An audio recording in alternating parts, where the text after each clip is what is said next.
સુરતના સચિનમાં લૂંટ કેસમાં આરોપીઓનું રિકન્સ્ટ્રક્શન કરવામાં આવ્યું છે। જાહેરમાં વરઘોડો કાઢી પોલીસે પાઠ શીખવ્યો છે। આરોપી કલ્પેશ પાટીલ અને રૂપેશ મરાઠ સામેલ લૂંટ કરેલા સ્થળે લઈ જઈને ઘટનાનું રિકન્સ્ટ્રક્શન કરવામાં આવ્યું। 19 એપ્રિલે બ્રિજરાલ અદેસિયા પર ચપ્પુથી હુમલો, મોબાઈલ અને રોકડની લૂંટ ચલાવાઈ હતી। આ કેસમાં 3 સગીરોની ધરપકડ કરી લેવાઈ છે। સચિન પોલીસ દ્વારા અંગે વધુ તપાસ ચાલી રહી છે।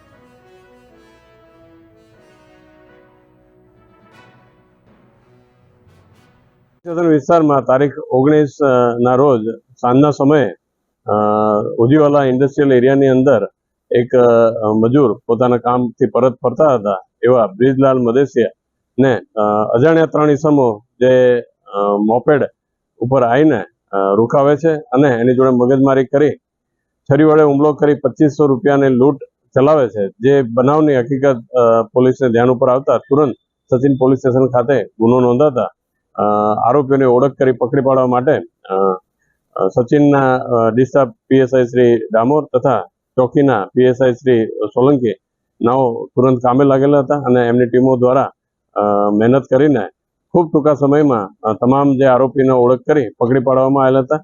જેના તપાસના કામે આજરોજ આરોપીઓને સાથે રાખી જગ્યા ઉપર પંચનામું રિકન્સ્ટ્રક્શન પંચનામું જે કરવાનું છે એ કાર્યવાહી સબબ અત્યારે તમામ હાજર છે। જેમાં પકડાયેલા આરોપી જે છે કલ્પેશ પાટીલ તથા રૂપેશ મરાઠે જેઓને સાથે રાખી અત્યારે જે કાર્યવાહી ચાલુ છે અને આજે પકડાયેલા 3 ઈસમો વિરુદ્ધ ડિંડોલી પોલીસ સ્ટેશનમાં ખૂબ ગુનાઓ નોંધાયેલા છે અને શરીર સંબંધી તથા મિલકત સંબંધી ગુનાઓ સાથે સંકળાયેલા આરોપી છે। જે બાબતને નામદાર કોર્ટમાં ધ્યાન ઉપર દોરીને તેઓને જામીન ના મળે તે માટેના જે કાર્યવાહી જે છે અમારા તપાસ અધિકારી હાલમાં ચલાવી રહેલા